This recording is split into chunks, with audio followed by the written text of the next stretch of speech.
Hi, everybody. It's Thursday, and it's time for your weekly dose of Future Law Bootcamp. I'm your host, Joe Borstein, CEO of LexFusion and total freak about legal innovation. Today, I'm here with Kristen Sonday, co-founder of Paladin and partner at Long Jump. Hey, Kristen. Hello. Thanks for having me. So on Future Law, the lawyers of tomorrow meet the change makers of today. As always, we're going to discuss the tectonic forces bubbling under the surface of the $800+ billion legal industry. Globalization is allowing lawyers and other professionals from all over the earth to seamlessly collaborate on legal work. We have technology automating the routine processes of today and relentlessly crawling up the value chain, reaching the higher rungs of our legal system. The status quo of legal regulation is being questioned and changed, allowing professionals from outside of the bar to work right alongside lawyers to solve legal problems at scale and also enjoy some of the juicy profits associated with traditional legal work. And finally, outside investors are pouring in. These investors see an opportunity to make a broken system dramatically better. Futurist Peter Diamandis likes to say, if you want to make $1 billion, figure out how to help 1 billion people. That stuck with me. Our legal system and the legal systems all over the planet affects every single person on this planet, and there's a lot of people to help and a lot of money to make in the process. So whatever drives you, idealism, greed, or even just excitement, I beg all lawyers to pay a little bit of attention to the legal innovation space because you just might find your purpose here. Okay, today, for our special Pride Month episode, we're exploring those in the legal industry who focus on improving allyship, inclusivity, equality, and diversity. I'm super lucky to have with me a special guest, Kristen Sonday. Kristen is co-founder at Paladin, partner at Long Jump, which is an early stage venture fund, and her entire career has focused on increasing access for groups who are traditionally overlooked and underserved. So, Kristen, you are a Princeton grad and not a lawyer. Tell our audience how you found yourself in the wonderful and exciting world of legal technology. Great. Well, thank you so much again for having me. And yes, it has been a journey. So just to provide a little bit of context. So my first job out of undergrad was with the U.S. Justice Department doing international criminal work in Mexico and Central America. So I was splitting my time between our office in D.C. and our embassy in Mexico City, helping to extradite fugitives back to the U.S. Super interesting job, but I realized really quickly working at DOJ, how complicated our judicial system is to navigate. And I always say, if you're American, you speak English. Even if you're not a lawyer, it can be understandable, but it's still really hard. And if you're not American, you don't speak English, it really feels impossible. So I saw firsthand the value of having an attorney helping guide you through that process, and wanted to do something to increase access for communities who typically are left out of that system. A lot of our survivors and victims and clients were Latino, as am I, and that became something that I was really passionate about. So fast forward after DOJ, I joined the founding team of a tech company in New York called Grouper, which we took through Y Combinator. We scaled internationally, raised millions of dollars, brought on a ton of users, and that was really my crash course in how to build a company from the ground up. So learned a ton at Grouper, was there for a few years, and then met my co-founder Felicity of Paladin a few years ago when she was just coming off of an asylum case that she had won pro bono for a Colombian man and his family who were being persecuted by a local guerrilla group.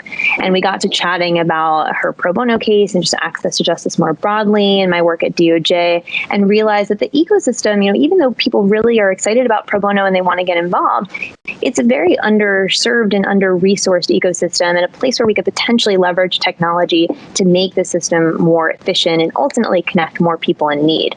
So it was this really great intersection of my interest and background at DOJ and technology and Felicity's background and experience. So we ended up building Paladin, whose mission is to increase access to justice by helping legal teams run more efficient pro bono programs, essentially working with a number of law firms and corporate teams and bar associations to connect them through technology seamlessly with the legal services organizations that are intaking clients, and ultimately make that process a lot more efficient, more direct, and serve more people who need help. That's amazing. So the justice gap, let's talk a little bit about that. it is already disproportionately an issue for women minorities, correct? Exactly. So the Legal Services Corporation does a regular report on this, and the current stat is that about 86% of low-income individuals who have civil legal needs do not have those needs met. And as you mentioned, that gap does disproportionately affect women, immigrants, and minorities, of which Felicity and I represent all three. And so it's a very personal issue to us, as well as professional, to figure out how we can leverage tech in particular to help these people get the assistance that they really need. And do you think it's important that you as founders are also representative of those groups that you serve? Yeah, absolutely. I think it's really essential to have the voices of the clients that you're ultimately serving reflected in the design and the development of these tech products. These people are going to bring, these diverse founders are going to bring ideas to the table that others might not have considered. They're going to contribute diverse perspectives that inform a more robust solution. And then at the end of the day, diverse founders statistically produce higher returns than founders of other groups from an investment perspective. So when we think about building a sustainable, really high quality business that can really achieve the solution that it sets out to build, having that diverse skill set up front is really important. So that's something that we think a lot about in terms of building out our team and surrounding ourselves with experts and advisors and ultimately clients who can bring those perspectives to help inform what we're building. So get a little bit nitty gritty for a minute. We won't take too long. Tell us what Paladin actually does. Like, what are the mechanics of it? How does it actually, turbocharge the ability of lawyers to get more pro bono done and allocate resources properly? Yeah, it's a great question. So the two main things that we focus on are, number one, how do we increase pro bono engagement? So on average, by over 30% in the first year. For one large firm, we nearly doubled their pro bono hours within the first year on Paladin, which was really exciting. And then also, how do we decrease all the administrative costs to running these pro bono programs? So prior to Paladin, most pro bono connections were made via emails and long case lists and spreadsheets and phone calls. So there was a really great opportunity to automate a lot of that back and forth. And so our platform, which we deploy within firms and corporates and bars, and they connect to the legal services organization providers, helps teams to do three main things, which is, number one, centralize all their pro bono intake into one place. Again, that was traditionally done via email and spreadsheets before. Number two, we take a bit of an AI backend driven approach to making sure that the right attorneys are seeing the right cases at the right time to really optimize for engagement and outcome based on their backgrounds and their interests. And then the third is around reporting. So as you all know, we capture things like hours and number of attorneys who have engaged with pro bono, but we want to know what's happening with all those hours. So we provide more robust reporting around impact for the firms and the companies that are on the platform.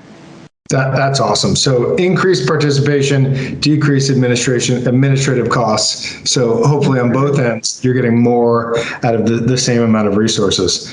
Do you think it also attracts lawyers to pro bono work in the first place, having a kind of a clean system to see what's available?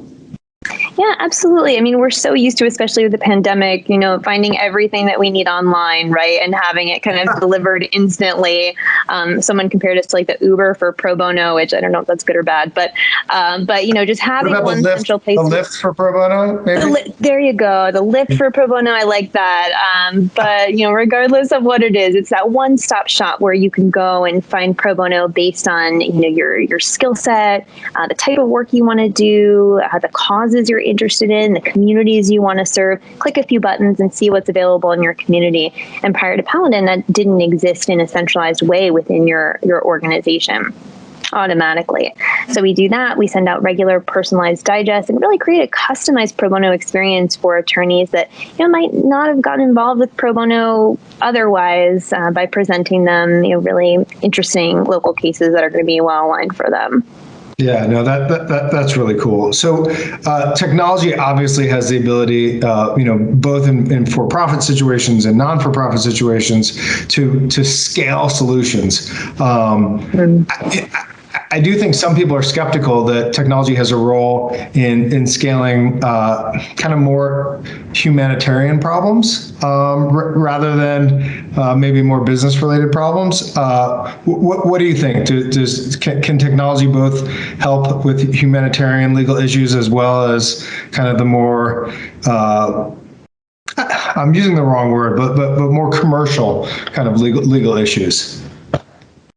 So something that's been really interesting for us as we've developed Paladin over the past few years is understanding how under-resourced and underfunded the legal services community is. And so the tech that they're using might be a bit more rudimentary than some of the advanced technology that the firms are using. And as such, there just hasn't been a lot of investment, oftentimes because firms, or organizations or tech companies don't think about pro bono as big business, right? So we think about pro bono, obviously, our number one goal is to match more clients in need with attorneys who can help them. But we also want to highlight the business elements of pro bono. And firms build out programs, in addition to wanting to help clients, they build them out for marketing purposes, recruitment purposes, business development purposes, so they can work with corporate clients on pro bono and build those relationships, for attorney retention and job satisfaction and morale, for skill building and attorney training. Pro bono has a lot of business benefits in addition to helping communities in need, and being able, I think, to use technology to qualify and quantify all of the benefits of pro bono will really help the ecosystem overall by getting more folks involved and just thinking about it in a slightly different way than they hadn't previously. That's great. So let's move on a little bit to long jump, because Kristen was not busy enough. Paladin, she has taken on an additional role as a partner at Long Jump.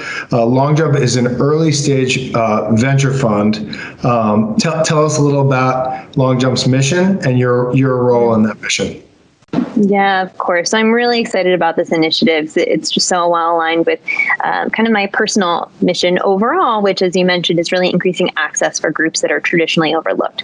So I'm one of the general partners at Long Jump. We're a group of 6 operators based in Chicago. And our goal is to be super early stage, kind of first check-in capital for founders and ideas that would traditionally get overlooked, mostly from underrepresented backgrounds in the Chicago ecosystem. So the idea for Long Jump we'd been ideating on it for a bit over a year, but it was really catalyzed after the death of George Floyd.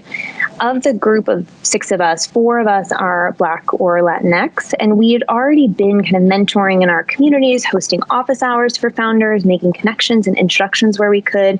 And after kind of all the racial justice related events of last summer, we had a number of investors come to us and say, hey, you know what, I want to put some actual capital and resources behind this work. How do we do that? And so we kind of formalized the idea for the fund to really put these resources behind the work we were already doing in these communities. So we've been really overwhelmed by the positive response, and we've raised more than we ever thought we could to help back these founders, which has been exciting. We formally launched a couple months ago, and we're going to be writing our first checks to folks in the next couple weeks, actually, so early July here, and really catalyzing a new generation of entrepreneurs and founders in Chicago specifically that would not have had access to capital otherwise.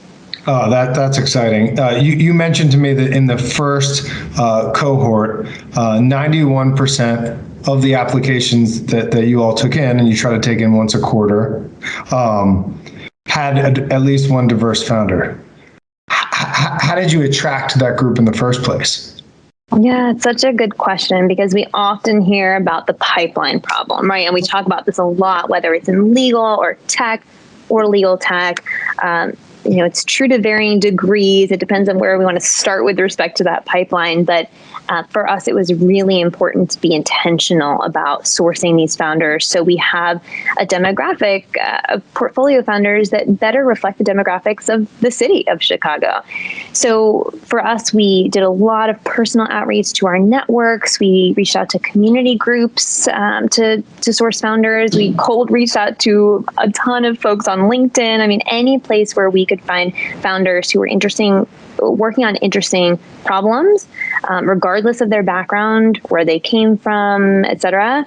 We wanted to hear their stories. So we ended up receiving about 170 or so applications. And as you mentioned, 91% of them had a diverse founder, which was just mind-blowing to me. And I'm so proud of that number. And we are excited to just be able to write more checks to folks than we originally thought, because there's such a great amount of talent here, and there's so many brilliant ideas, and they just need a little bit of capital infusion to really take off. And we're excited to help be that catalyzing force.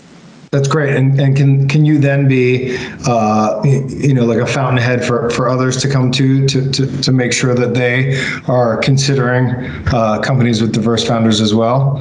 Like, now anyone in that area should know, like, you guys have those names, you put that list together, right?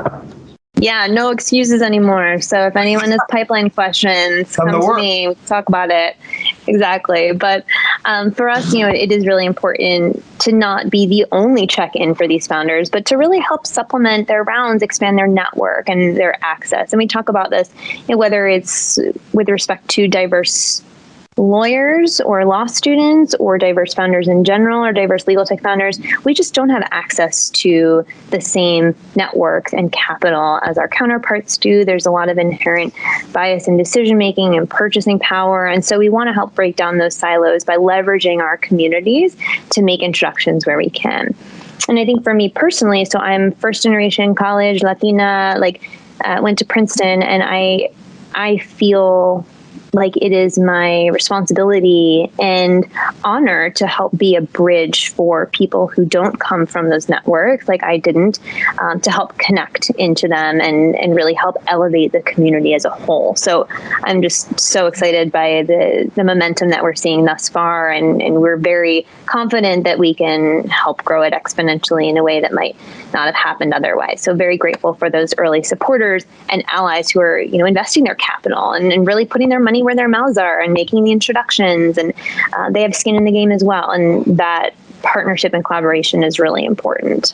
Yeah, absolutely. So how bad is this problem of underrepresentation of diverse groups in founding companies? I mean, it's something I think many people have read about and kind of know intuitively, but it would be interesting if there were some numbers we could put behind it.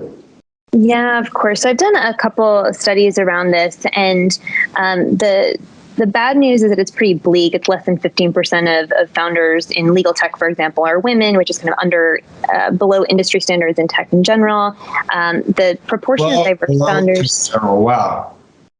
Yeah, below the general kind of tech population. Yeah, which is not great. And then on the diversity side, so I must say, though, the proportion of female and diverse founders within legal tech is increasing, although very, very slightly, which is great. But speaking from my own personal experience, I mean, Chicago is the third largest city in the country, right? And I am one of two Latinas that has raised over $1 million in venture capital or institutional funding. And that number, too, just really sticks with me. It's something that I think about every day. How do I help increase that number and also kind of leverage the experience that I have had to help others, raise money, scale their startups, and just have access to the same resources that we've been lucky enough to have that can really help take us to the next level. Because these voices are just so important to have in the design and development and execution of legal tech solutions. And when we think about, who's shaping the future of legal,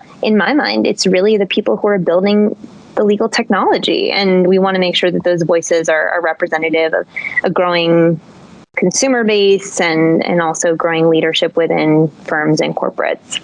Okay, last question specifically on Long Jump. If founders are out there and want to get involved, what do they do? How do they find you? Yeah, great question. So Bless you. Yeah, oh my goodness.